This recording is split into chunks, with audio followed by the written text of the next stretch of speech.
preach. What offense did I commit?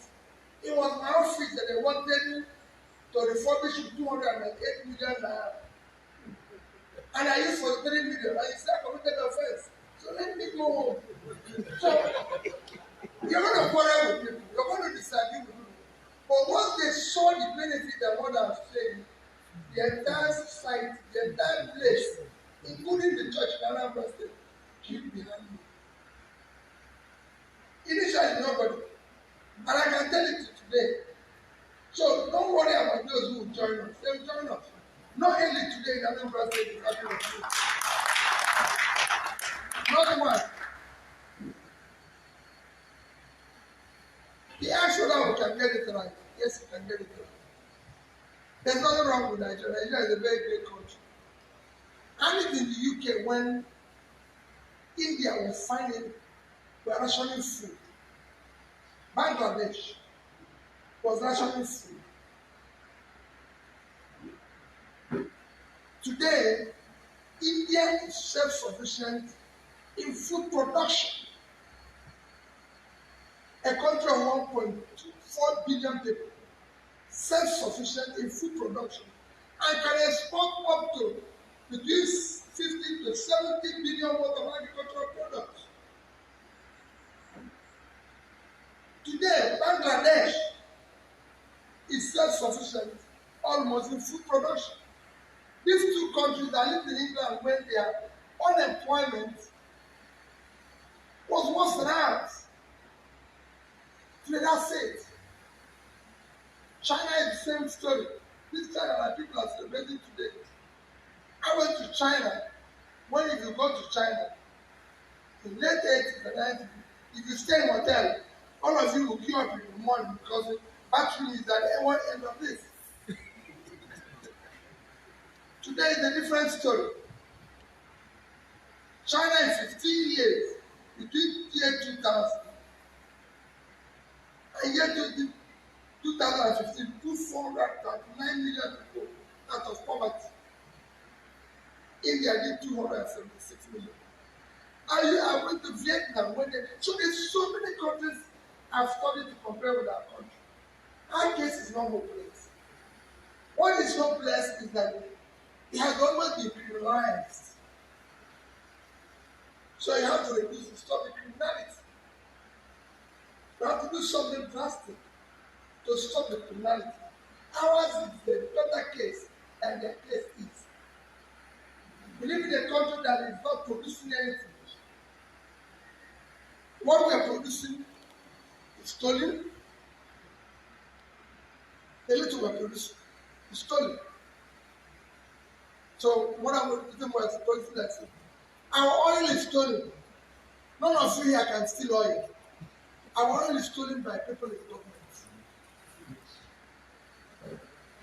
Because nobody here can steal oil.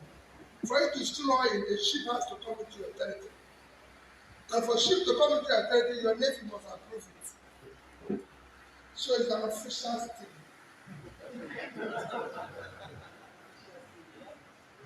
For you to leave, every vessel, you know, they said the MD of NPA said the vessel switch off their tracking. Every vessel in the world can be tracked. The NPA MD 2 days ago said they switch off their tracking system.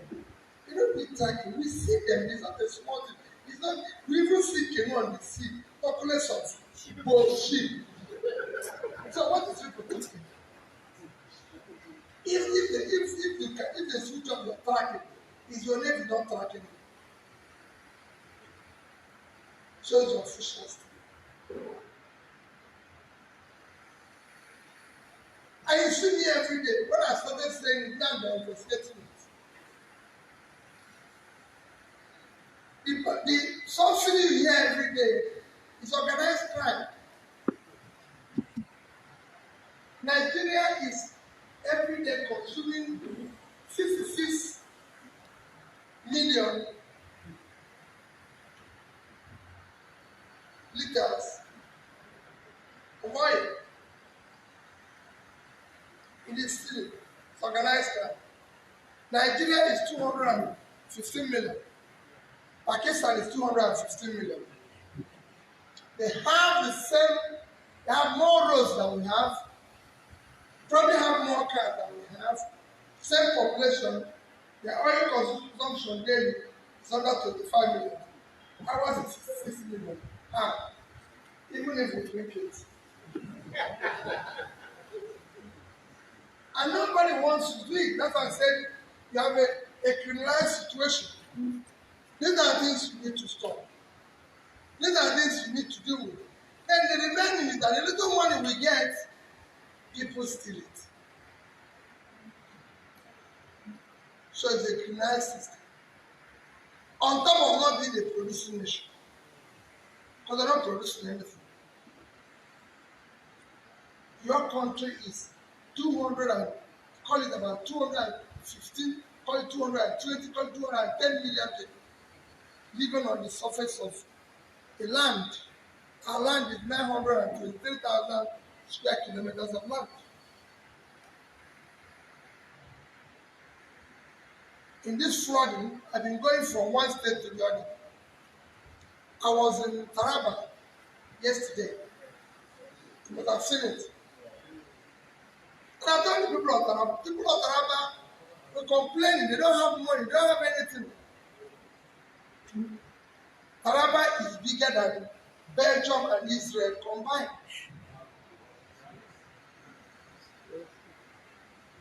Belgium is 30.9, call it 31. Israel is 22,000 square kilometers. Two of them is 53. Taraba is 54.4.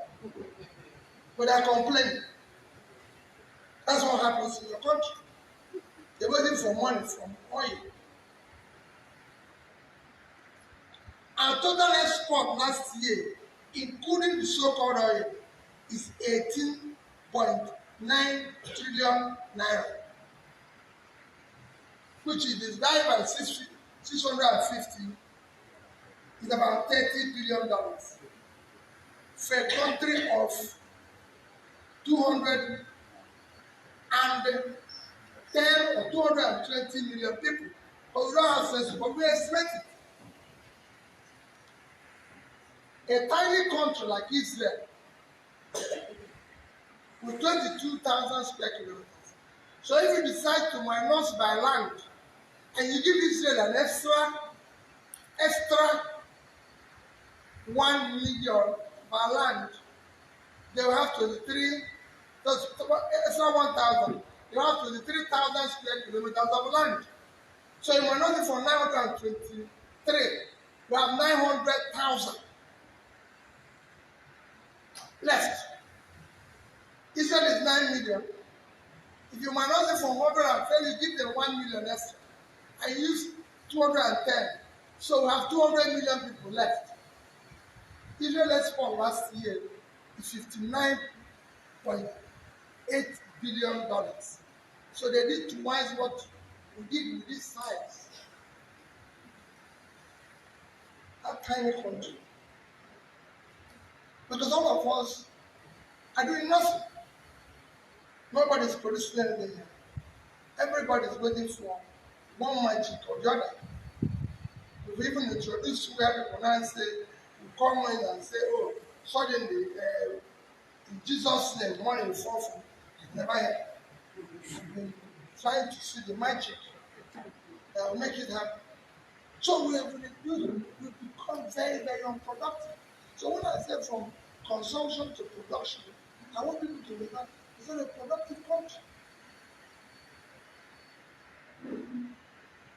Niger State. Is anybody from Niger State here?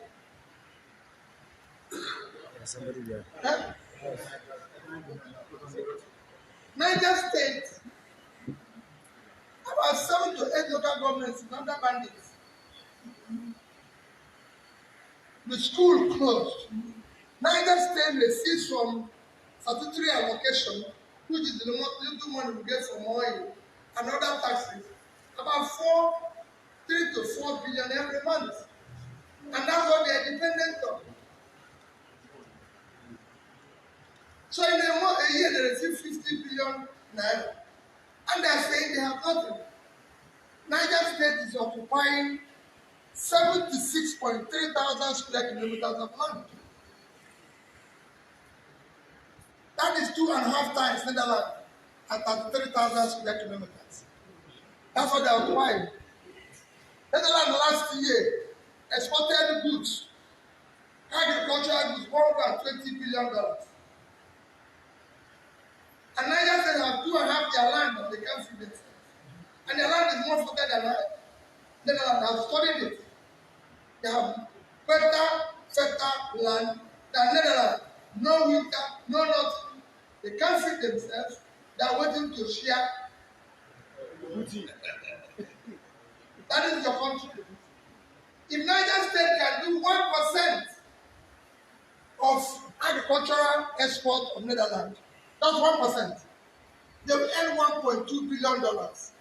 At 650 is 750 billion naira.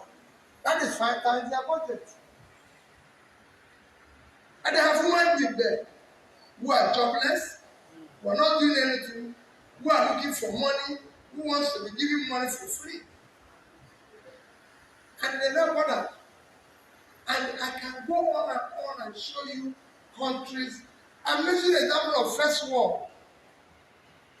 In a third war situation, let me compare us with Vietnam. Vietnam is a country that we were ahead of a few years ago, 20, 30 years ago. I don't want to compare us with China. They play that compare us with China, you cry. In 1980, where our reserve is and where China reserve is. But just Vietnam, a few years ago, year 2000, Vietnam is 331,000 square kilometers of land. 100 million people, half of our population, 1/3 of our land. Their export last year is over $350 billion. And what is it? Manufactured goods. Electronics, 60-something billion. Clothing, 32 billion. Clothing, which they can do anyone, 30-something billion. Footwear, they do more footwear than we do. Why am I saying all this? It then shows that what you need is to have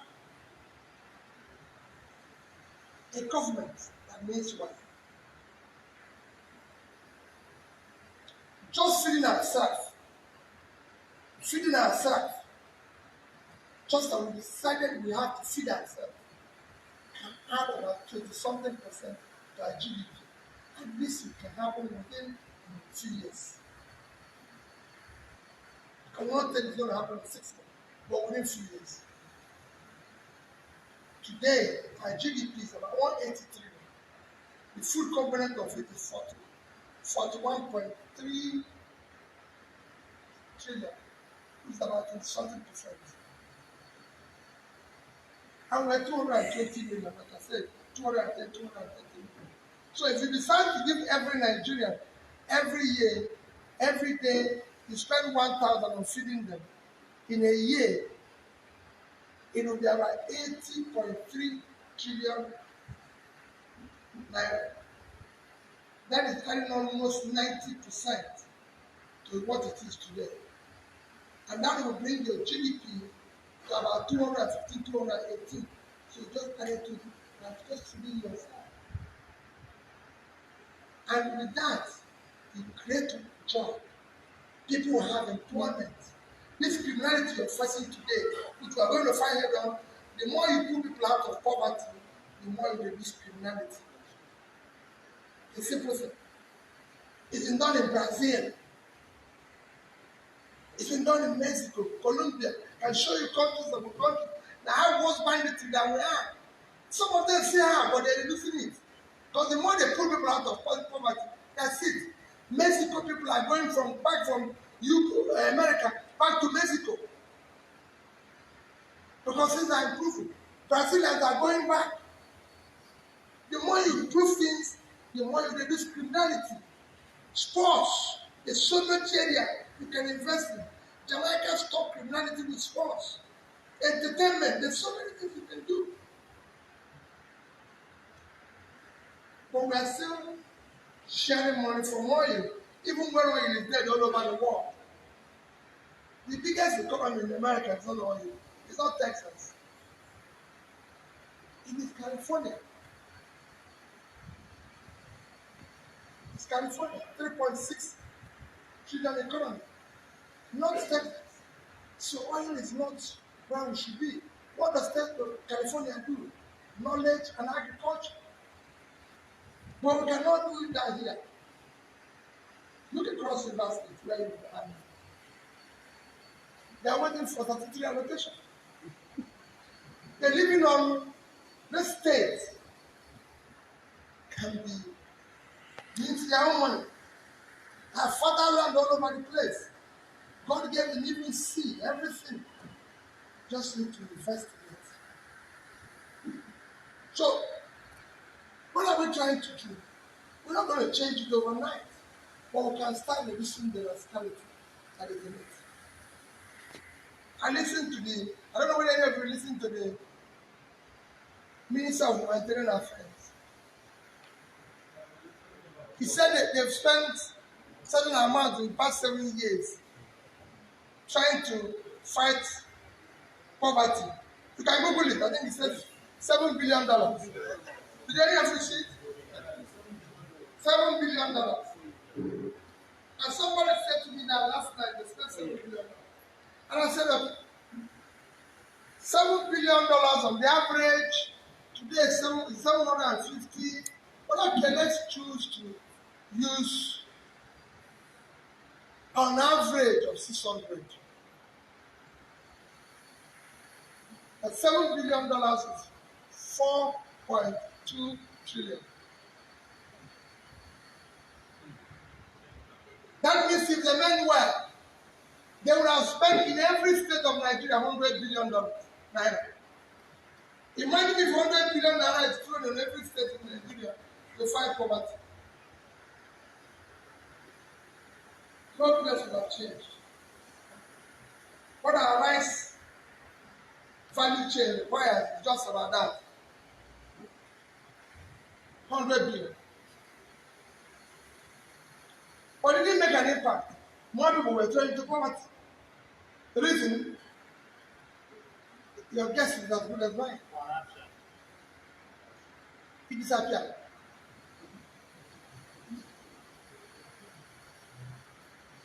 You know the reason why they want to change the naira? They say because some people are holding it. You are not the ones holding it.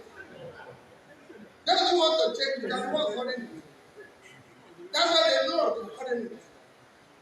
The Nigerians are looking for money to eat. They don't even have the money to eat. With the fraud now, a bag of rice becomes for 8,000, it should be 60,000. So if you pay somebody 30,000, he needs 2 months' salary to buy a bag of rice. Is that the person going to hold naira? No. So they are the ones holding it. They are the ones who wants to. So when they start that now, we'll all start queuing up. You know why we normally queue up in the bank to get new notes. Then people who are selling goods will even be saying, if you want to buy rice, new note 60,000, old note 90. That's what it will be. And we are the ones who are going to suffer. They are not the ones who are suffering. That is the challenge of all of us. Because of a system that does not care. And when you do it, people don't want to know. And suffering is a reason. So it's not going to be easy. What I'm pleading with you is to understand that we are the people who are holding ourselves. Nigeria can only change if we determine that it's going to change. Nigeria can only work if determine that it's going to work. Nobody is going to change it overnight. We can stop this mess.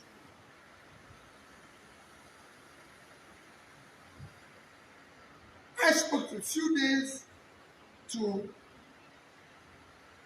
2 people in the UK in the past 2 days, 3 actually. And I said to them, hey, this guy who is coming to be prime minister, He said that we don't care, even if it's in Nigeria. We just want our economy fixed. That's how countries work. Here they would have said it's an Indian.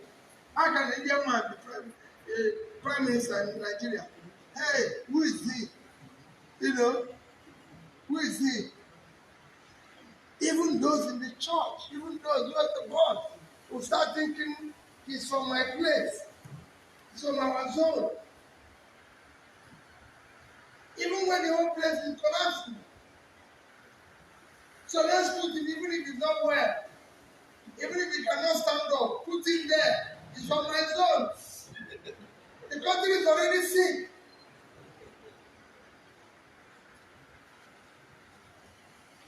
They're not thinking about that. The man is telling you he's going to fight corruption. Let's go to the place he left, and nobody is anything remaining there. That's how we will know whether he will fight corruption. If everything is missing where he left, how can we now entrust him with a higher position where he has a position to steal more? Suddenly theory has changed. But we forgot that we are coming from change.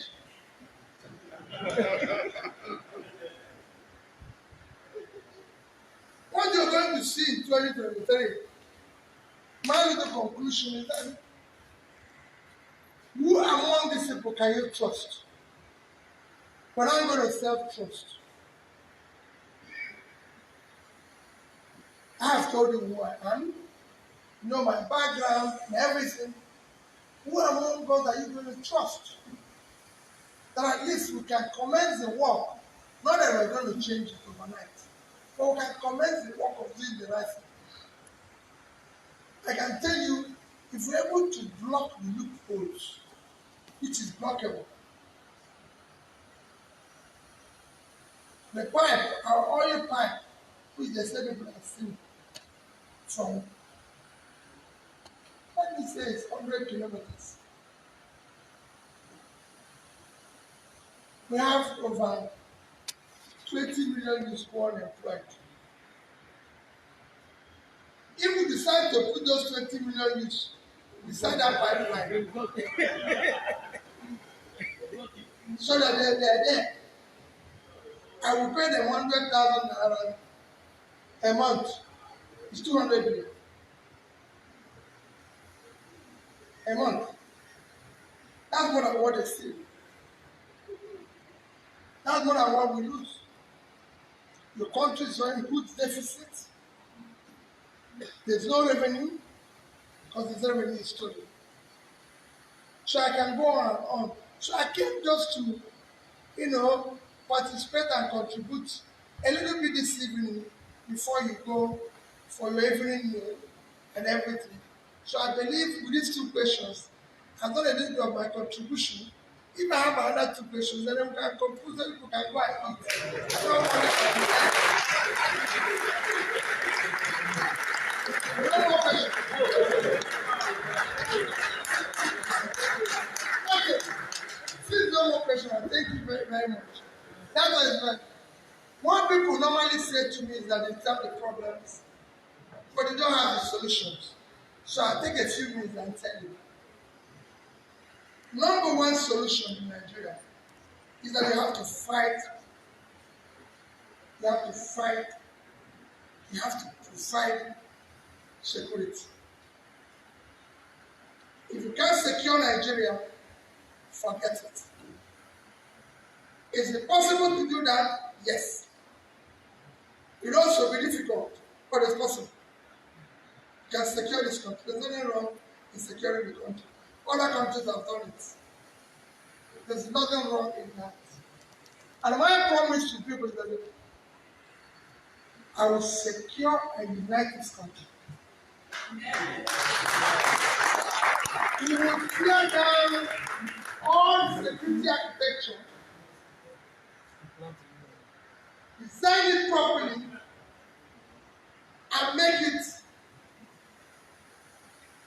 responsive and responsible. Responsive is that I will have to deal with any issue as quickly as possible, and somebody must be responsible. And if it's not working, go.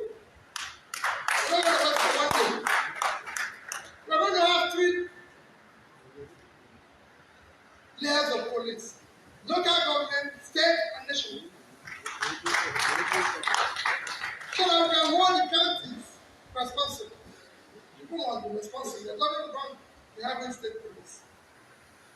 People in the world must protect themselves. And we support them. Security is our number one priority. If our farmers go back today to the farms, you reduce food inflation. And when you reduce food inflation, you reduce your overall inflation. Food inflation today in Nigeria is 23%, which is going to double. Not is going to double, it's going to be above that. And it's most critical inflation because people must eat. Somebody can say, okay, I'm not going to buy a new plate this year, but you cannot say I will eat today. So you need to deal with it. That's why dealing with things that India did was to ensure that we produce excess for export. And that we will do. Because we will ensure that if we say we are working with farmers in cross-river state to do cocoa, we'll be here. That money is not going to be shared in Abuja. We're going to sustain the Bank of Agriculture, make it viable, and it deals directly with the farmers, not through politicians. We spend trillions that wasted. It is doable. I govern the state. We're going to fight corruption. If you remove the fiscal rascality of stealing our oil today and everything, you generate more revenue. And if you stop subsidy and corruption, people will say, what are you going to do when you stop subsidy? Building refinery is not rocket science. There's so many other refineries we can support. I've said it, even though they say I'm doing illegal one, I'll bring them in and we'll talk. That legal, let's call it into the law.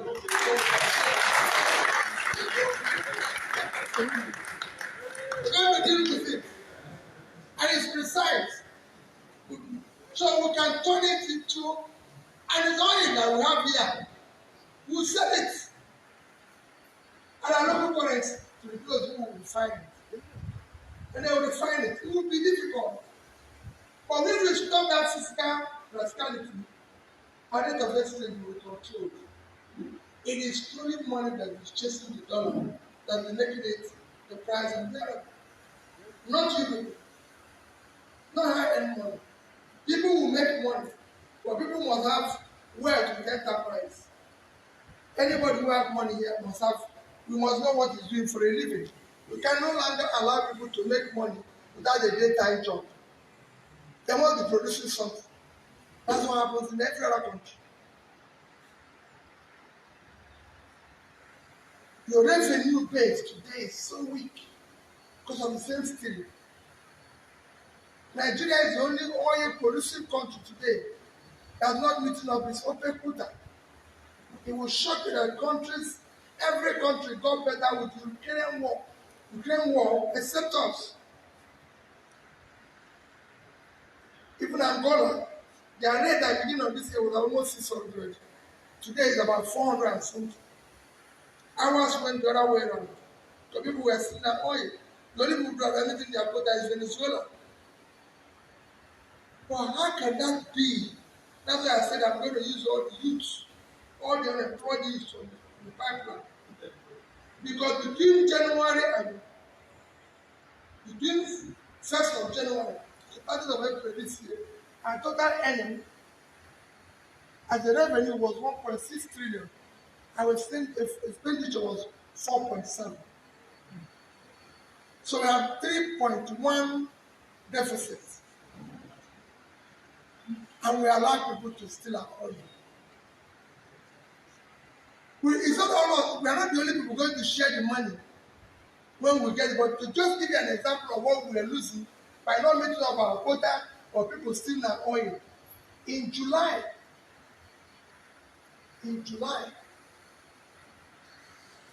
our production was 1,083,000 when our production was supposed to be. So every day in July we lost 717,000, which in the entire month was 22,227,000. At an average price of $110 per barrel, we lost a total of $445 million.